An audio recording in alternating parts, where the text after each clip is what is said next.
नमस्कार,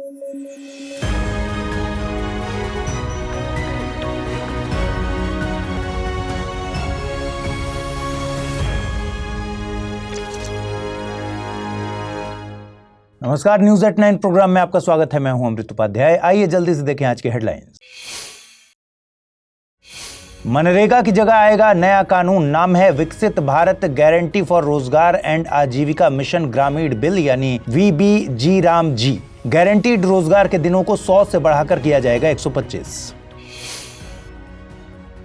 हाल ही में भारत में 2 नई आर्द्र भूमियों को रामसर साइट का दिया गया दर्जा। ये हैं राजस्थान के अलवर जिले की सिलीसेड़ झील और छत्तीसगढ़ के बिलासपुर के पास स्थित कोपरा जलाशय। अब भारत में कुल रामसर साइट्स की संख्या हो गई है 96।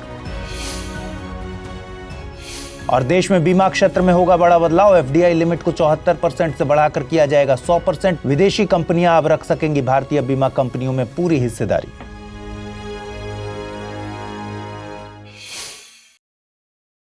आइए खबरों की शुरुआत करें। दोस्तों, सरकार अब महात्मा गांधी राष्ट्रीय ग्रामीण रोजगार गारंटी अधिनियम MG नरेगा 2005 की जगह अब एक नया कानून लाने की तैयारी में है। और इस काम के लिए विकसित भारत गारंटी फॉर रोजगार एंड आजीविका मिशन ग्रामीण बिल यानी VBG राम जी बिल लाया गया है। और ये बिल दोनों सदनों में पास भी हो चुका है। देखिए, ये बदलाव केवल नाम का नहीं है बल्कि ग्रामीण रोजगार व्यवस्था के ढांचे में एक बड़ा और बुनियादी परिवर्तन माना जा रहा है। अब तक MG नरेगा ग्रामीण गरीबों के लिए एक सोशल सिक्योरिटी नेट की तरह काम करता रहा है। अब देखना यह है कि क्या ये नया कानून ग्रामीण गरीबों की जिंदगी में एक बदलाव ले आ पाएगा या नहीं। आइए एक एक करके समझते हैं। देखिए, नए बिल में सबसे बड़ा प्रस्तावित बदलाव है गारंटीड रोजगार के दिनों से जुड़ा। अभी MG नरेगा के तहत हर ग्रामीण परिवार को साल में कम से कम 100 दिन का मजदूरी रोजगार मिलता है। नया बिल इसे बढ़ाकर 125 दिन करने की बात करता है। हालांकि व्यवहार में ज्यादातर परिवार 100 दिन पूरे नहीं कर पाते। 2024-25 में औसतन एक परिवार को केवल लगभग 50 दिन का ही काम मिला था। यानी कागज पर सीमा बढ़ेगी, लेकिन असल फायदा तभी होगा जब काम की मांग और भुगतान दोनों सुचारू हों। दूसरा और बेहद अहम बदलाव है फंडिंग पैटर्न का।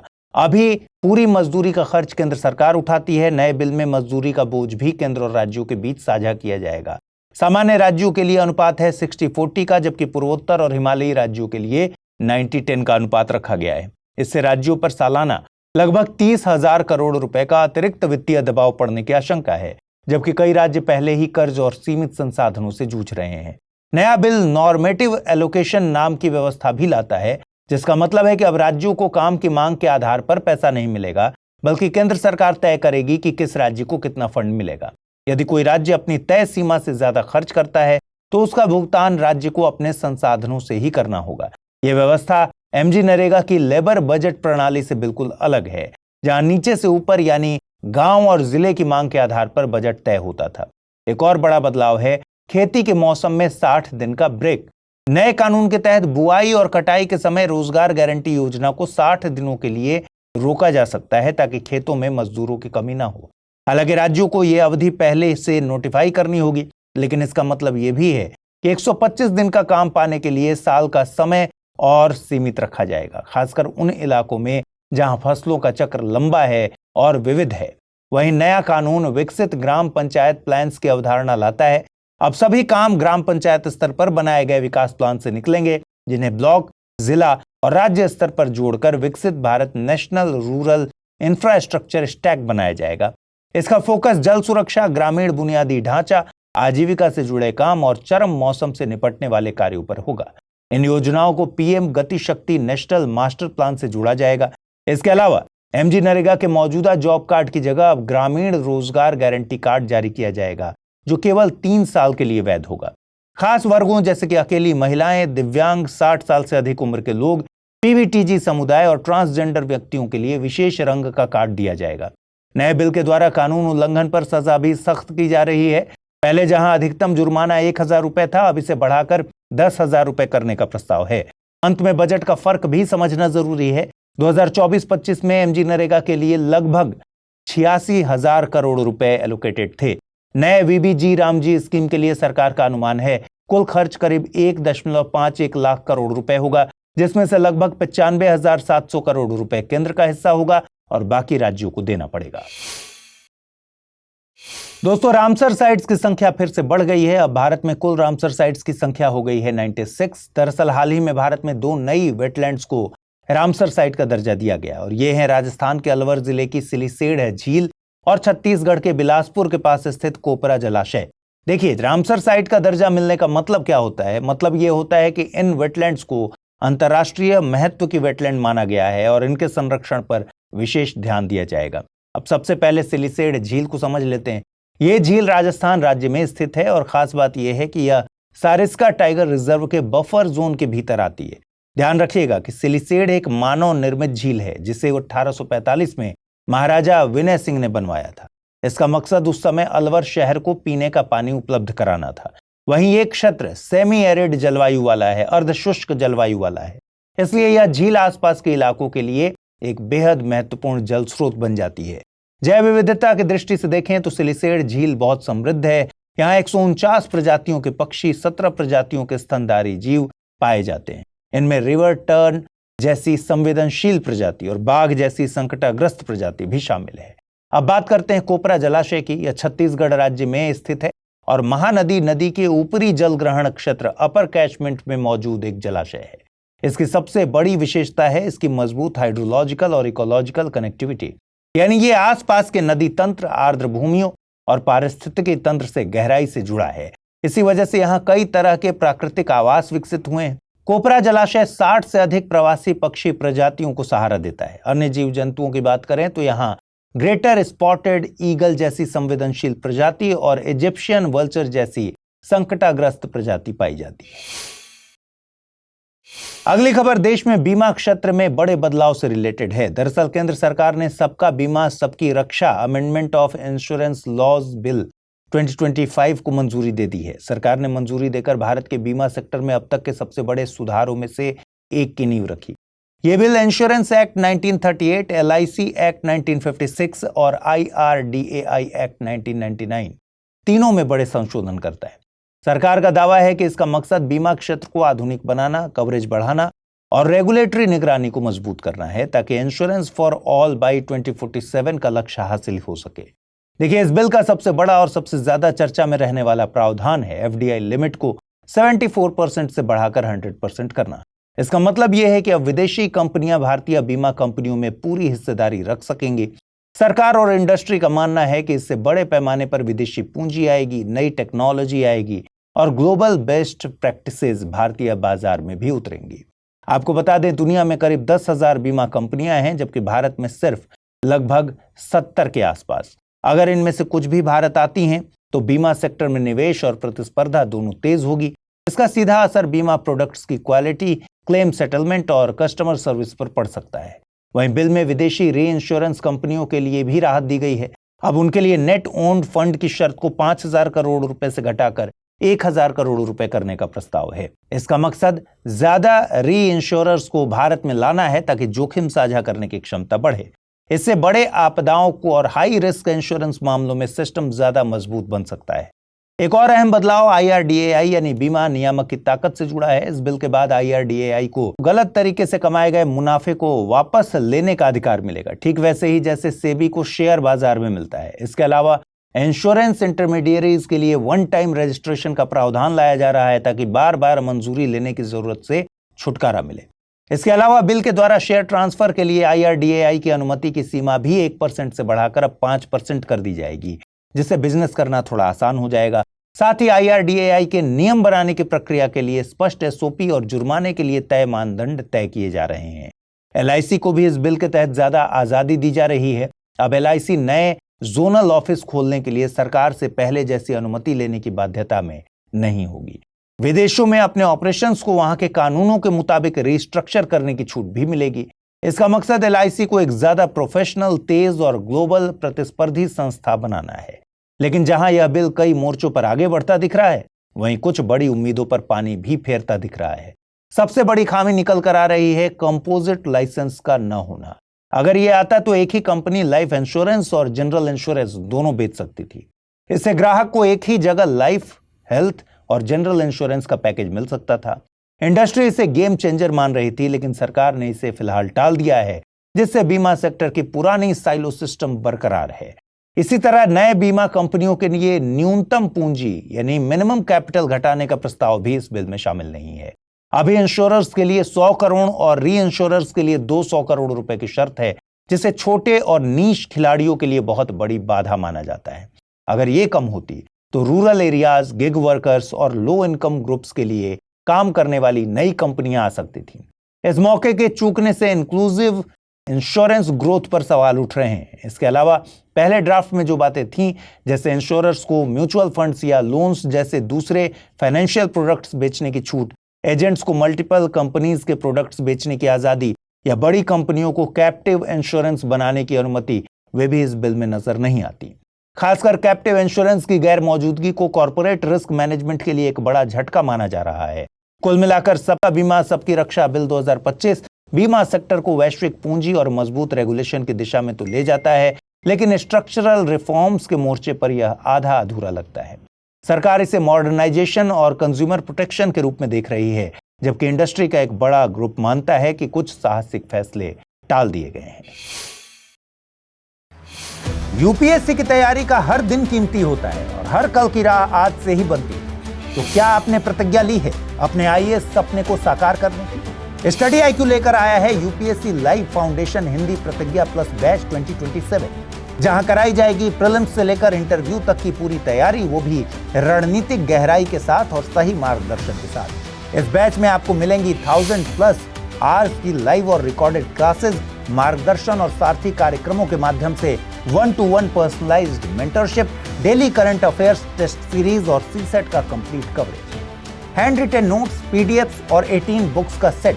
टेस्ट में टॉप स्कोरर को मिलेगा 11,000 रुपए का नगद पुरस्कार। प्रीलिम्स और मेंस रेसिडेंशियल प्रोग्राम यानी पीआरपी और एमआरपी डिसिप्लिन के साथ फोकस भी देंगे। इंटरव्यू गाइडेंस प्रोग्राम यानी आईजीपी के साथ अंतिम दौर तक स्टडी आईक्यू आपका साथ निभाएगा। और इतना ही नहीं, प्रीलिम्स में सफल होने पर मिलेगी पूरी फीस वापस। अब तय कीजिए, आप सिर्फ सपना देखेंगे या उसके लिए स्टडी आईक्यू के साथ मिलकर प्रतिज्ञा निभाएंगे। यूज करें कोड अमृत लाइव और पाएं मैक्सिमम डिस्काउंट हमारे गोल्ड, प्लैटिनम और डायमंड बैचेस पर। अगर आप 2028 में अटेम्प्ट देना चाहते हैं तो उसके लिए भी बैचेस अवेलेबल हैं। अगर अब भी कोई सवाल हो, डिस्क्रिप्शन में दिए गए लिंक पर क्लिक कीजिए या मुझे सीधा मेल कीजिए amrit@studiiq.com पर। यूपीएससी 2027, आपकी प्रतिज्ञा हमारा मार्गदर्शन।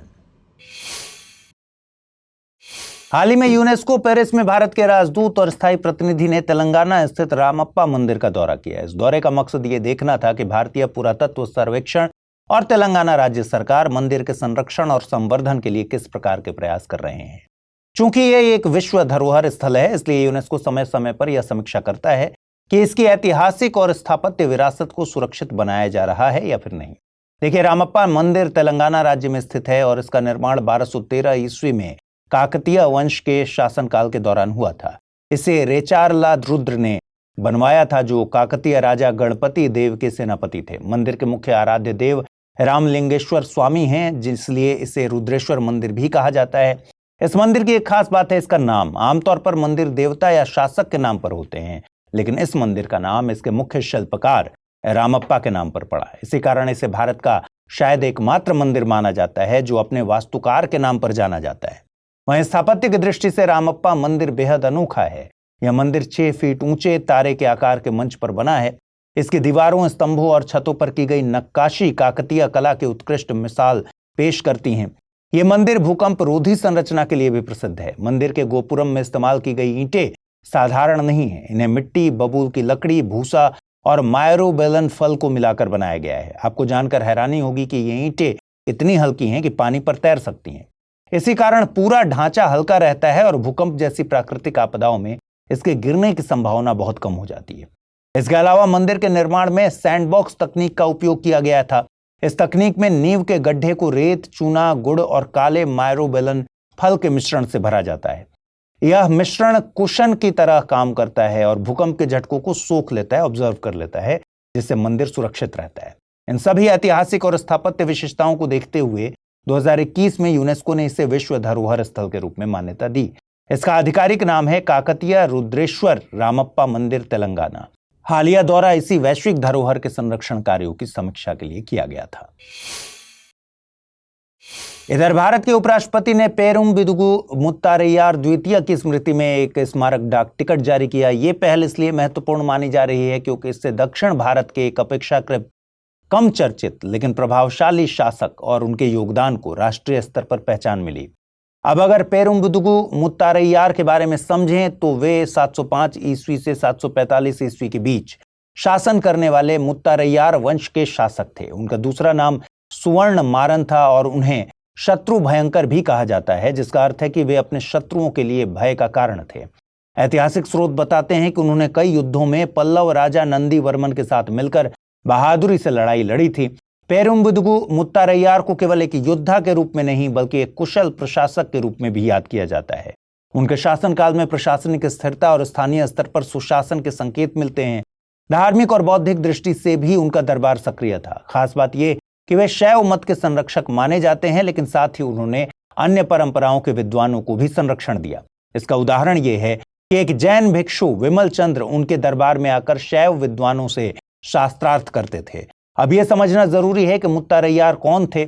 मुत्तारैयार मूल रूप से पल्लवों के सामंत थे। जैसे जैसे पल्लव साम्राज्य कमजोर पड़ता गया वैसे वैसे ऐसे कई स्थानीय शासकों की शक्तियां बढ़ती गईं और वे धीरे धीरे अपने क्षेत्रों में स्वतंत्र शासकों की तरह स्थापित हो गए। आपको बता दें, मुत्तारैयारों का प्रभाव मुख्य रूप से कावेरी नदी के आसपास के क्षेत्रों में था, जिनमें तंजावुर, पेरम्बलूर, तिरुचिरापल्ली जैसे इलाके शामिल थे। पल्लवों के सामंत होने के बावजूद मुत्तारैयार मंदिर निर्माण के लिए विशेष रूप से प्रसिद्ध थे। उन्होंने बड़ी संख्या में मंदिर बनवाए और खास करके केव टेम्पल्स, गुफा मंदिरों के निर्माण में बहुत महत्वपूर्ण भूमिका निभाई। इतिहासकारों के अनुसार मुत्तारैयारों की गुफा मंदिर परंपरा 9वीं शताब्दी के शुरुआती दशकों तक जारी रही। बाद में इसी क्षेत्र में चोल साम्राज्य का उदय हुआ, चोलों का उदय हुआ, लेकिन चोल स्थापत्य और प्रशासनिक परंपरा पर मुत्तारैयारों के योगदान की स्पष्ट छाप देखी जा सकती है।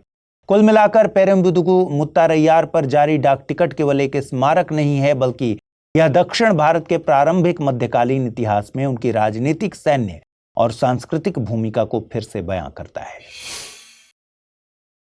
दोस्तों, केंद्र की एनडीए सरकार ने एटॉमिक एनर्जी एक्ट बिल 2025 को मंजूरी देकर भारत के परमाणु ऊर्जा सेक्टर में ऐतिहासिक बदलाव की जमीन तैयार कर दी है। यह बिल एटॉमिक एनर्जी एक्ट 1962 में संशोधन करता है और इसका सबसे बड़ा असर होगा कि अब निजी कंपनियों को परमाणु बिजली परियोजनाओं में एंट्री मिल सकेगी। यह ऐतिहासिक बदलाव होने वाला है क्योंकि दशकों से परमाणु ऊर्जा भारत के सबसे बंद सेक्टर्स में से एक रहा है, जहां सिर्फ सरकारी नियंत्रण था, लेकिन अब यह स्थिति बदलने वाली है। आइए समझते हैं इस बिल में क्या बदलाव होने वाले हैं।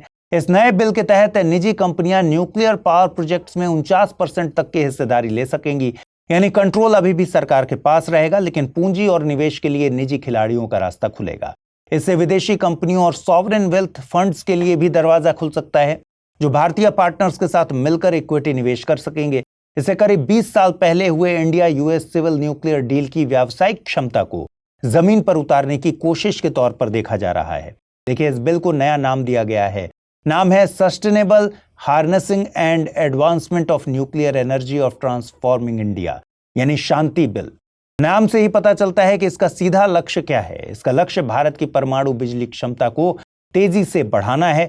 फिलहाल भारत की न्यूक्लियर क्षमता 8 गीगावाट से भी कम है, जबकि सरकार ने 2047 तक 100 गीगावाट का टारगेट रखा है। तुलना करें अमेरिका से, तो अमेरिका पहले से ही 100 गीगावाट, फ्रांस 65 गीगावाट, चीन 58 गीगावाट की क्षमता पर है। देखिए, सरकार को एहसास है कि सिर्फ सोलर और विंड जैसे रिन्यूएबल एनर्जी से काम नहीं चलेगा, क्योंकि ये बेस लोड पावर नहीं देते। जब सूरज नहीं निकलता या हवा नहीं चलती, तब बिजली की सप्लाई अस्थिर हो जाती है। वहीं कोयले से बिजली बनाना क्लाइमेट गोल्स के खिलाफ है। इसलिए सरकार के सामने न्यूक्लियर एनर्जी सबसे भरोसेमंद विकल्प बनकर उभर रही है, जो लगातार 24/7 बिजली दे सकती है, 24/7 बिजली दे सकती है। और इसी रणनीति के तहत सरकार ने स्मॉल मॉड्यूलर रिएक्टर्स SMRs पर बड़ा दांव खेला है। इसके लिए 20,000 करोड़ रुपए का न्यूक्लियर एनर्जी मिशन घोषित किया गया और लक्ष्य है 2033 तक कम से कम 5 SMR चालू हो जाएं, वो भी अपने देश के स्वदेशी। SMRs आकार में छोटे होते हैं, जल्दी लगाए जा सकते हैं और इंडस्ट्रियल यूनिट्स, डेटा सेंटर्स जैसी जगहों के लिए लगातार बिजली देने में बेहद उपयोगी माने जा रहे हैं। आपको बता दें कि बिल के तहत निजी क्षेत्र को सिर्फ पावर प्लांट में नहीं, बल्कि एटॉमिक मिनरल्स की खोज, fuel fabrication, equipment manufacturing, plant operation और न्यूक्लियर रिसर्च एंड डेवलपमेंट जैसे क्षेत्रों में शामिल किया जा सकता है। सरकार साफ मानती है कि भारत को तकनीक से ज्यादा कैपिटल की जरूरत है और इसी वजह से विदेशों, खासकर वेस्ट एशिया के सॉवरेन फंड्स से निवेश आकर्षित किया जा रहा है। इस बिल में एक और बड़ा बदलाव civil liability for nuclear damage act 2010 CLNDA से जुड़ा है। यह कानून अब तक विदेशी कंपनियों के लिए सबसे बड़ी रुकावट रहा है, क्योंकि इसमें दुर्घटना की स्थिति में सप्लायर पर भी लायबिलिटी डालने का प्रावधान है, जिसे राइट ऑफ रिकोर्स कहा जाता है। अमेरिकी कंपनी वेस्टिंगहाउस और फ्रांसीसी EDF जैसी कंपनियां इसी वजह से भारत आने से हिचकती रही हैं। अब सरकार लायबिलिटी कैप और स्टेट बैक्ड फंड पूल जैसे विकल्पों पर काम कर रही है, ताकि निवेशकों की चिंताएं कम हों और भारतीय कानूनों को वैश्विक मानकों के अनुरूप बनाया जा सके। कुल मिलाकर एटॉमिक एनर्जी बिल 2025 भारत के परमाणु ऊर्जा सेक्टर को बंद कमरे से बाहर निकालकर बाजार और निवेश की दुनिया से जोड़ने की कोशिश है।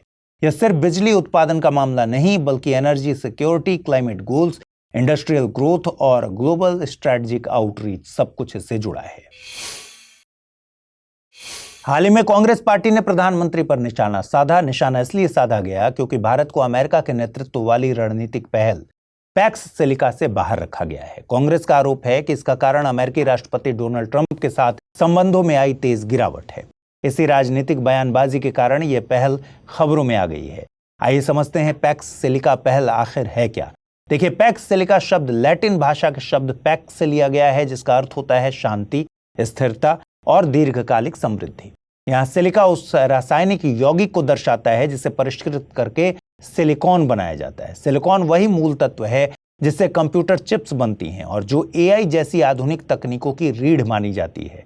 अब पैक्स सिलिका की बात करते हैं। पैक्स सिलिका एक US लेड रणनीतिक इनिशिएटिव है, स्ट्रेटेजिक इनिशिएटिव है, जिसका उद्देश्य सिक्योर, समृद्ध और innovation driven silicon supply chain तैयार करना है। ध्यान दीजिए, ये पहल केवल सेमीकंडक्टर तक सीमित नहीं है, बल्कि इसमें क्रिटिकल मिनरल्स, ऊर्जा input, advanced manufacturing, semiconductor, artificial intelligence infrastructure और लॉजिस्टिक्स तक पूरी वैल्यू चेन शामिल है। इस पहल का मुख्य उद्देश्य है AI और हाईटेक सेक्टर से जुड़ी कोर्सिव डिपेंडेंसीज, यानी किसी एक देश पर मजबूरी वाली निर्भरता को कम किया जाए। साथ ही उन मटेरियल्स और क्षमताओं की सुरक्षा की जाए जो AI के लिए बुनियादी हैं, ताकि सहयोगी देश मिलकर बड़े पैमाने पर ट्रांसफॉर्मेटिव टेक्नोलॉजीज को विकसित और तैनात कर सकें। अब सवाल आता है कि पैक्स सिलिका में कौन कौन से देश शामिल हैं। इस पहल में जापान, दक्षिण Korea, Singapore, Netherlands, United kingdom, Israel, United Arab Emirates और ऑस्ट्रेलिया शामिल हैं। ये सारे देश टेक्नोलॉजी, सेमीकंडक्टर या सप्लाई चेन के किसी न किसी महत्वपूर्ण हिस्से में मजबूत माने जाते हैं। इन देशों ने मिलकर कुछ साझा प्रतिबद्धताएं जताई हैं। इनमें AI सप्लाई चेन से जुड़ी कमजोरियां और अवसर पर संयुक्त रूप से काम करना शामिल है, खास करके critical minerals, semiconductor design, fabrication और पैकेजिंग, लॉजिस्टिक्स, कंप्यूटिंग क्षमता और ऊर्जा ग्रिड तथा पावर जनरेशन जैसे क्षेत्रों में। इसके अलावा ये देश ज्वाइंट वेंचर्स और स्ट्रेटेजिक को इन्वेस्टमेंट के नए अवसर तलाशने पर भी सहमत हुए हैं। एक अहम पहलू ये भी है कि पैक्स सिलिका के तहत देश संवेदनशील तकनीकों और महत्वपूर्ण इंफ्रास्ट्रक्चर को उन देशों के अनुचित नियंत्रण या पहुंच से बचाने का प्रयास करेंगे जिन्हें रणनीतिक रूप से कंट्रीज ऑफ कंसर्न माना जाता है। साथ ही ट्रस्टेड टेक्नोलॉजी इकोसिस्टम बनाने पर जोर दिया जाएगा, जिसमें ICT system, fibre optic cables, data centres, foundational AI models और उनके एप्लीकेशंस शामिल हैं। कुल मिलाकर पैक्स सिलिका पहल को भविष्य की AI और सेमीकंडक्टर जियोपॉलिटिक्स से जोड़कर देखा जा रहा है। भारत का इसमें शामिल ना होना राजनीतिक और रणनीतिक दोनों दृष्टि से चर्चा का विषय बना हुआ है। हाल ही में भारत ने अपना पहला पूरी तरह से स्वदेशी माइक्रो प्रोसेसर ध्रुव 64 लॉन्च किया है। यह कदम इसलिए ऐतिहासिक माना जा रहा है क्योंकि अब भारत विदेशी प्रोसेसर टेक्नोलॉजी पर निर्भरता कम करने की दिशा में ठोस रूप से आगे बढ़ रहा है। ध्यान दीजिएगा कि ध्रुव 64 का centre for development of advanced computing CDAC ने विकसित किया। यह काम microprocessor development programme MDP के तहत किया गया, जिसका मकसद भारत में स्वदेशी कंप्यूटिंग हार्डवेयर इकोसिस्टम को खड़ा करना है। टेक्निकली देखें तो ध्रुव 64 एक 64 बिट ड्यूअल कोर प्रोसेसर है जो 1 गीगाहर्ट्ज की स्पीड पर काम करता है। इसका मतलब यह है कि यह एक साथ कई टास्क को स्मूथली संभाल सकता है, जो आज के मॉडर्न सिस्टम के लिए जरूरी है। इस प्रोसेसर की एक खास ताकत इसका सुपर स्केलर एग्जीक्यूशन है। आसान भाषा में कहें तो यह एक ही समय में एक से ज्यादा इंस्ट्रक्शंस शुरू कर सकता है, जिससे प्रोसेसिंग स्पीड बेहतर हो जाती है। इसके अलावा इसमें आउट ऑफ ऑर्डर प्रोसेसिंग की सुविधा भी है, यानी जो इंस्ट्रक्शन पहले से तैयार हों उसे पहले पूरा कर देता है। इससे कुल मिलाकर सिस्टम की एफिशिएंसी बढ़ जाती है। डिजाइन और इंटीग्रेशन के मामले में भी ध्रुव 64 बहुत एडवांस है। इसमें कम्युनिकेशन और कंट्रोल फंक्शंस पहले से ही प्रोसेसर के अंदर शामिल हैं। इसका फायदा यह है कि चिप कॉम्पैक्ट होती है और अलग अलग तरह के सिस्टम्स में आसानी से इस्तेमाल की जा सकती है। अब अगर इसके उपयोग की बात करें तो ध्रुव 64 सिर्फ रिसर्च तक सीमित नहीं है, यह स्ट्रेटजिक और कमर्शियल दोनों तरह के एप्लीकेशंस के लिए सक्षम है। इसे 5G infrastructure, automotive systems, consumer electronics, industrial automation और इंटरनेट ऑफ थिंग्स जैसे सेक्टर्स में इस्तेमाल किया जा सकता है। ध्रुव 64 की सबसे बड़ी खासियत यह है कि यह स्टार्टअप्स, एकेडमिक संस्थानों और इंडस्ट्री को एक ऐसा प्लेटफॉर्म देता है जिस पर वे बिना विदेशी प्रोसेसर पर निर्भर हुए अपने स्वदेशी कंप्यूटिंग प्रोडक्ट्स को डिजाइन, टेस्ट और स्केल कर सकते हैं। साथ ही यह कम लागत में प्रोटोटाइप डेवलपमेंट को भी सपोर्ट करता है, जिससे नई सिस्टम आर्किटेक्चर पर काम करना आसान हो जाता है। दोस्तों, अभी इंडिया और रूस के बीच एक बेहद अहम एग्रीमेंट हुआ। दरअसल रूस के राष्ट्रपति व्लादिमीर पुतिन ने रेलॉस यानी reciprocal exchange of logistics support समझौते को कानून की मंजूरी दे दी है। इसका मतलब यह है कि अब यह सिर्फ कागजी समझौता नहीं रहा, बल्कि रूस में कानूनी रूप से लागू होने के लिए तैयार है। भारत और रूस जब आपस में रेटिफिकेशन के दस्तावेज औपचारिक रूप से एक्सचेंज कर लेंगे तो यह पूरी तरह से लागू हो जाएगा। रेलॉस का सीधा मतलब है भारत और रूस की सेनाएं एक दूसरे के सैन्य ठिकानों, बंदरगाहों और एयरबेस का लॉजिस्टिकली इस्तेमाल कर सकेंगे। यानी अगर भारतीय वायुसेना का विमान रूस के किसी इलाके में ऑपरेट कर रहा है तो वो वहां रिफ्यूलिंग, मेंटेनेंस या रिपेयर करवा सकेगा। इसी तरह रूसी युद्धपोत और विमान भारत के पोर्ट्स और एयरफील्ड्स का इस्तेमाल कर पाएंगे। यह समझौता केवल युद्ध जैसी स्थिति के लिए नहीं है, इसका उपयोग joint military exercises, training missions, humanitarian assistance और डिजास्टर रिलीफ ऑपरेशंस में भी किया जा सकता है। मतलब भूकंप, बाढ़ या किसी आपदा में दोनों देश एक दूसरे के इलाके में तेजी से सैन्य सहायता पहुंचा सकते हैं। देखिए, भारत के लिए इसका रणनीतिक महत्व बहुत बड़ा है। रेलॉस के जरिए भारत को रूस के 40 से ज्यादा सैन्य अड्डों तक संस्थागत पहुंच मिल जाती है, जिनमें पैसिफिक क्षेत्र का व्लादिवोस्तोक और आर्कटिक का मरमांस्क जैसे अहम ठिकाने शामिल हैं। इससे भारतीय नौसेना और वायुसेना की ऑपरेशनल रीच बढ़ जाएगी, खासकर तब जब भारत रूसी ऑरिजिन सैन्य उपकरणों का इस्तेमाल करता है। यह भारत की इंडो पैसिफिक स्ट्रेटजी को भी मजबूती प्रदान करता है। वहीं रूस के लिए भी ये सौदा बहुत महत्वपूर्ण है। उसे इंडियन ओशन रीजन में भारतीय बंदरगाहों और एयरफील्ड्स तक बेहतर पहुंच मिलेगी। इससे रूस की मौजूदगी मल्टीपोलर वर्ल्ड में और मजबूत हो जाती है, खासकर उस दौर में जब पश्चिमी देश रूस पर कई तरह के बैन लगा रहे हैं, प्रतिबंध लगाए बैठे हैं। हालांकि यह समझौता अमेरिका के साथ भारत के पहले से मौजूद LEMOA, कोमाकासा और बेका जैसा ही है, लेकिन फर्क यह है कि रेलॉस को इंडिया रशिया स्ट्रेटजिक इक्वेशन के हिसाब से डिजाइन किया गया है। जहां यूएस वाले समझौते क्वाड और चीन को संतुलित करने से जुड़े हैं, वहीं रेलॉस भारत को यह दिखाने में मदद करता है कि वह अब भी स्ट्रेटजिक ऑटोनॉमी बनाए हुए है और किसी एक गुट में पूरी तरह से बंधा नहीं है। अगली खबर बैटल ऑफ अदवा को लेकर है, जो अफ्रीका के औपनिवेशिक इतिहास में एक सिंबॉलिक और टर्निंग पॉइंट माना जाता है। दरअसल हाल ही में भारतीय प्रधानमंत्री ने इथोपिया की राजधानी अदीस अबाबा में स्थित अदवा विक्ट्री मॉन्यूमेंट पर पुष्पांजलि अर्पित की। ये कदम केवल औपचारिक नहीं था, बल्कि भारत द्वारा कॉलोनियलिज्म के खिलाफ ऐतिहासिक संघर्षों के सम्मान का स्पष्ट संकेत भी है। देखिए, बैटल ऑफ अदवा 1 मार्च 1896 को लड़ी गई थी। यह लड़ाई इथोपियन साम्राज्य, जिसे उस समय अबिसीनिया कहा जाता था, और इटली के बीच हुई थी। यह युद्ध first Italo Ethiopian war 1895 to 1896 की निर्णायक लड़ाई थी, और उस दौर में यूरोपीय ताकतें अफ्रीका को अपने कब्जे में लेने की होड़ में लगी हुई थीं, जिसे इतिहास में स्क्रैम्बल फॉर अफ्रीका कहते हैं। इटली भी इसी एक्सपेंशनिस्ट पॉलिसी के तहत इथोपिया पर कब्जा करना चाहता था, और इस युद्ध में इथोपिया की सेना का नेतृत्व एम्पेरर मेनेलिक II कर रहे थे। संख्या के लिहाज से इथोपियाई सेना लगभग 1 लाख ट्रूप्स की थी, जबकि इटली के पास थे करीब 17,000 ट्रूप्स। इसके बावजूद आधुनिक हथियारों से लैस होने का दावा करने वाली इटली की सेना को करारी हार का सामना करना पड़ा। यह जीत इथोपिया के लिए सिर्फ मिलिट्री सक्सेस नहीं थी, बल्कि उसकी कंप्लीट सॉवरेनिटी और इंडिपेंडेंस की रक्षा भी थी। बैटल ऑफ अदवा की ऐतिहासिक अहमियत इसलिए भी बहुत ज्यादा है क्योंकि ये कॉलोनियल एरा में किसी अफ्रीकी शक्ति द्वारा किसी यूरोपीय शक्ति की पहली डिसाइसिव डिफीट थी। इस जीत ने पूरे अफ्रीका और अश्वेत समुदायों में सेल्फ रेस्पेक्ट और रेजिस्टेंस स्पिरिट को मजबूत किया। इथोपिया लंबे समय तक स्वतंत्र रहा और औपनिवेशिक शासन से बचा रहा। हालांकि यह स्वतंत्रता स्थायी नहीं रही। 1935 में इटली के फासिस्ट शासक बेनिटो मुसोलिनी ने फिर से इथोपिया पर हमला किया, जिससे सेकेंड इटालो इथोपियन वॉर शुरू हुआ। शुरुआती दौर में इथोपिया ने लगभग अकेले संघर्ष किया। हालांकि अमेरिका और अन्य देशों से आए कुछ एंटी फासिस्ट वॉलंटियर्स ने मदद भी की।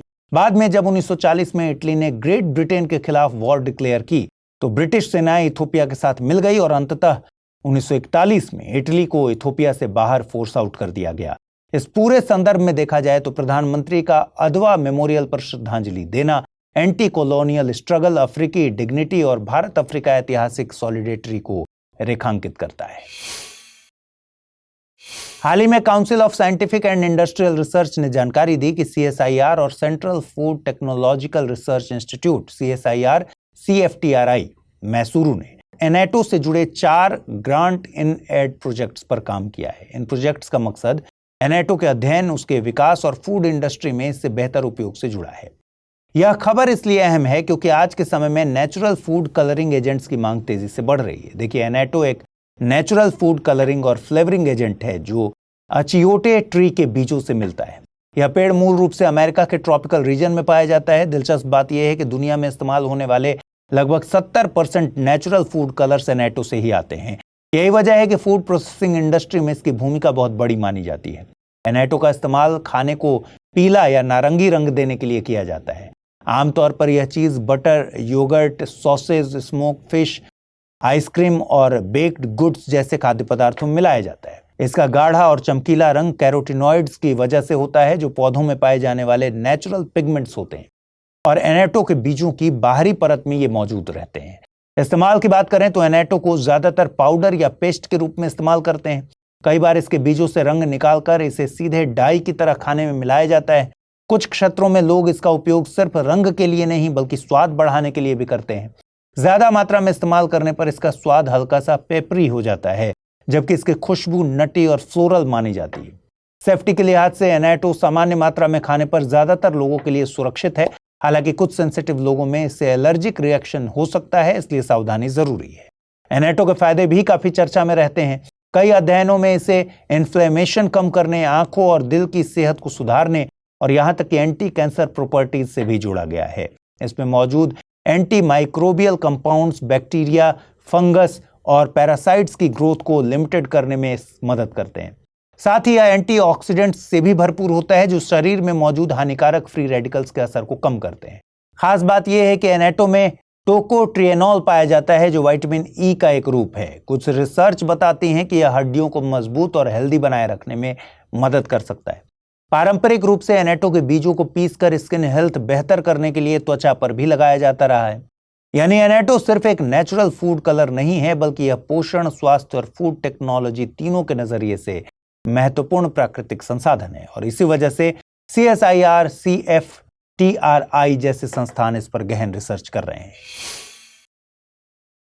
हाल ही में डोनाल्ड ट्रंप ने वेनेजुएला पर दबाव बढ़ाने के लिए उसके ऑयल टैंकर्स को निशाना बनाने का आदेश दिया है। ट्रंप ने सोशल मीडिया पर कहा कि जिन टैंकर्स पर US सैंक्शंस लगे हैं उनके आने जाने पर कंप्लीट ब्लॉकेड किया जाएगा। हालांकि यह पूरी तरह युद्धकालीन ब्लॉकेड नहीं है, बल्कि सैंक्शंस लगे टैंकर्स को पकड़ने और जब्त करने की धमकी है। फिर भी इतना भर भी वेनेजुएला के लिए बड़ा झटका हो सकता है, क्योंकि उसकी पूरी इकोनॉमी ऑयल एक्सपोर्ट पर टिकी है और सारा ऑयल टैंकर से ही बाहर जाता है। असल में वेनेजुएला दुनिया के सबसे बड़े ऑयल रिजर्व्स वाला देश है, लेकिन वह पहले से ही US सैंक्शंस में फंसा है। इस महीने ही 30 से ज्यादा ऐसे टैंकर वहां ऑपरेट कर रहे हैं जिन पर US ने पाबंदी लगा रखी है। पिछले हफ्ते US नेवी ने कैरेबियन सी में एक टैंकर जब्त किया था, जो वेनेजुएला का ऑयल लेकर क्यूबा और चीन जा रहा था। वजह यह बताई गई कि उस टैंकर ने पहले ईरान का ऑयल ढोया था, जो US कानून के हिसाब से अवैध है। ट्रंप का दावा है कि US ने कैरेबियन इलाके में अब तक की सबसे बड़ी नेवल फोर्स तैनात कर दी है और यह कार्रवाई आगे और तेज होगी। आधिकारिक तौर पर कहा जा रहा है कि यह सब ड्रग ट्रैफिकिंग को रोकने के लिए है, लेकिन कई लीगल एक्सपर्ट्स मानते हैं कि ये हमले इंटरनेशनल लॉ के खिलाफ हैं और इनमें आम लोग भी मारे गए हैं। दिलचस्प बात यह है कि वेनेजुएला खुद ड्रग्स नहीं बनाता, बल्कि वहां से गुजरने वाला कोकीन ज्यादातर यूरोप जाता है, न कि US। फिर सवाल उठता है कि असली वजह क्या है। देखिए, इसके पीछे एक बड़ा कारण वेनेजुएला का ऑयल ही है। ट्रंप लंबे समय से कहते रहे हैं कि वेनेजुएला ने US से ऑयल और दूसरी एसेट्स चुरा ली। उनका इशारा 1970 के दशक में हुए ऑयल इंडस्ट्री के नेशनलाइजेशन की तरफ है, जब एक्सॉन मोबिल, शेल जैसी अमेरिकन कंपनियों को भारी नुकसान हुआ था। बाद में कुछ कंपनियां लौटी थीं, लेकिन ह्यूगो चावेज के दौर में उन्हें सिर्फ माइनॉरिटी हिस्सेदारी तक सीमित कर दिया गया। इस पूरे मामले में एक अपवाद शेवरॉन है। यह अकेली अमेरिकन कंपनी है जो आज भी वेनेजुएला में काम कर रही है और उसे यूएस सरकार से खास लाइसेंस मिला है। शेवरॉन का कहना है कि ट्रंप के इस कदम से उसके ऑपरेशंस पर कोई असर नहीं पड़ेगा। आखिर में सबसे अहम बात यह है कि भले ही यह रियल ब्लॉकेड ना हो, लेकिन टैंकर जब्त होने के डर से कई शिपिंग कंपनियां वेनेजुएला का ऑयल उठाने से पीछे हट सकती हैं। इससे वेनेजुएला की ऑयल कमाई और कमजोर होगी। वहीं चीन, जो वेनेजुएला का करीब 80% ऑयल खरीदता है, इस टकराव का सबसे बड़ा इंटरनेशनल एंगल बन जाता है। यानी यह सिर्फ वेनेजुएला बनाम यूएस नहीं, बल्कि ऑयल, जियोपॉलिटिक्स और ग्लोबल पावर का खेल है। यूपीएससी की तैयारी का हर दिन कीमती होता है और हर कल की राह आज से ही बनती है। तो क्या आपने प्रतिज्ञा ली है अपने आईएएस सपने को साकार करने की? स्टडी आईक्यू लेकर आया है यूपीएससी लाइव फाउंडेशन हिंदी प्रतिज्ञा प्लस बैच 2027, जहां कराई जाएगी प्रीलिम्स से लेकर इंटरव्यू तक की पूरी तैयारी, वो भी रणनीतिक गहराई के साथ और सही मार्गदर्शन के साथ। इस बैच में आपको मिलेंगी 1000+ आवर्स की लाइव और रिकॉर्डेड क्लासेस, मार्गदर्शन और सारथी कार्यक्रमों के माध्यम से 1-to-1 personalised mentorship, daily current affairs test series और सीसेट का complete coverage, hand written notes, PDFs और 18 बुक्स का सेट। टेस्ट में टॉप स्कोरर को मिलेगा 11,000 रुपए का नगद पुरस्कार। प्रीलिम्स और मेंस रेसिडेंशियल प्रोग्राम यानी पीआरपी और एमआरपी डिसिप्लिन के साथ फोकस भी देंगे। इंटरव्यू गाइडेंस प्रोग्राम यानी आईजीपी के साथ अंतिम दौर तक स्टडी आईक्यू आपका साथ निभाएगा। और इतना ही नहीं, प्रीलिम्स में सफल होने पर मिलेगी पूरी फीस वापस। अब तय कीजिए, आप सिर्फ सपना देखेंगे या उसके लिए स्टडी आईक्यू के साथ मिलकर प्रतिज्ञा निभाएंगे। यूज करें कोड अमृत लाइव और पाएं मैक्सिमम डिस्काउंट हमारे गोल्ड, प्लैटिनम और डायमंड बैचेस पर। अगर आप 2028 में अटेम्प्ट देना चाहते हैं तो उसके लिए भी बैचेस अवेलेबल हैं। अगर अब भी कोई सवाल हो, डिस्क्रिप्शन में दिए गए लिंक पर क्लिक कीजिए या मुझे सीधा मेल कीजिए amrit@studiiq.com पर। यूपीएससी 2027, आपकी प्रतिज्ञा, हमारा मार्गदर्शन। आइए अब जल्दी से देखते हैं आज के बुलेटिन पर आधारित सवाल। पहला सवाल है, हाल ही में भारत में जिन 2 नई आर्द्र भूमियों को रामसर साइट का दर्जा दिया गया है, उनके संदर्भ में निम्नलिखित कथनों पर विचार करें। सिलिसेड झील एक मानव निर्मित झील है और यह सरिस्का टाइगर रिजर्व के बफर जोन में है। कोपरा जलाशय महानदी नदी के निचले जलग्रहण क्षेत्र में स्थित है और इसकी इकोलॉजिकल कनेक्टिविटी सीमित है। कोपरा जलाशय में ग्रेटर स्पॉटेड ईगल और इजिप्शियन वल्चर जैसी संवेदनशील और संकटाग्रस्त प्रजातियां पाई जाती हैं। कौन सा या से कथन सही है या है? केवल 1 और 3, केवल 1 और 2, केवल 2 और 3 या फिर 1, 2 और 3? अगला प्रश्न है, रामप्पा मंदिर के संदर्भ में निम्नलिखित कथनों पर विचार करें। इस मंदिर का निर्माण काकतीय वंश के शासनकाल में 13वीं शताब्दी में किया गया। यह भारत का एकमात्र ऐसा मंदिर माना जाता है जिसका नाम इसके मुख्य शिल्पकार के नाम पर रखा गया है। मंदिर के निर्माण में सैंडबॉक्स तकनीक और हल्की तैरने वाली ईंटों का उपयोग किया गया। यूनेस्को ने इसे 2019 में विश्व धरोहर स्थल का दर्जा दिया। कौन सा या से कथन सही है या है? केवल 1, 2 और 3, केवल 1 और 4, केवल 2 और 3 या फिर 1, 2, 3 और 4?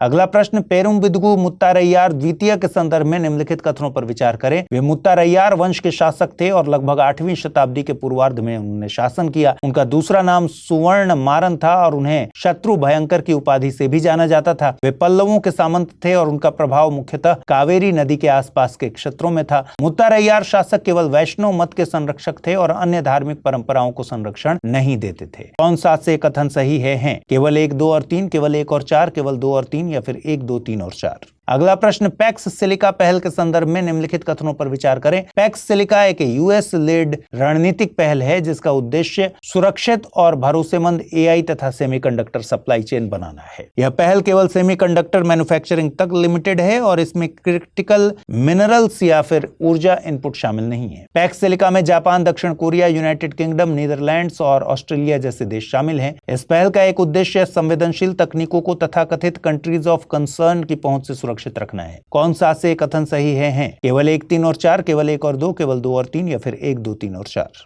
अगला प्रश्न है ध्रुव 64 माइक्रो प्रोसेसर के संदर्भ में निम्नलिखित कथनों पर विचार करें। ध्रुव 64 भारत का पहला पूरी तरह स्वदेशी माइक्रो प्रोसेसर है जिसे सीडेक द्वारा डेवलप किया गया। यह एक 64 बिट ड्यूअल कोर प्रोसेसर है जो लगभग 1 गीगाहर्ट्ज की स्पीड पर काम करता है। इसमें सुपर स्केलर एग्जीक्यूशन और आउट ऑफ ऑर्डर प्रोसेसिंग जैसी उन्नत विशेषताएं हैं। ध्रुव 64 को केवल रक्षा अनुसंधान के लिए विकसित किया गया है और इसका कमर्शियल इस्तेमाल नहीं हो सकता। कौन सा से कथन सही है? केवल 1, 2 और 3, केवल 1 और 2, केवल 2 और 4 या फिर 1, 2, 3 और 4। अगला प्रश्न, भारत और रूस के बीच हाल ही में किस समझौते को रूस में कानूनी मंजूरी मिली है? लेमोआ, रिलोस, कॉमकासा या फिर बेका। अगला प्रश्न, बैटल ऑफ अदवा किन दो पक्षों के बीच लड़ी गई थी? इथोपिया और ब्रिटेन, इटली और फ्रांस, इथोपिया और इटली या फिर इटली और जर्मनी। और लास्ट प्रश्न, एनेटो के संबंध में निम्नलिखित कथनों पर विचार करें। एनेटो एक नेचुरल फूड कलरिंग और फ्लेवरिंग एजेंट है जो अचियोटे ट्री के बीजों से प्राप्त होता है। एनेटो का रंग कैरोटीनॉइड की वजह से होता है जो इसके बीजों की बाहरी परतों में मिलते हैं। एनेटो का उपयोग मुख्य रूप से लाल रंग देने के लिए किया जाता है और यह केवल सिंथेटिक डाई है। एनेटो में टोकोट्रिएनॉल पाया जाता है जो विटामिन ई का एक रूप है। कौन सा से कथन सही है? केवल 1, 2 और 4, केवल 1 और 3, केवल 2 और 3 या फिर 1, 2, 3 और 4।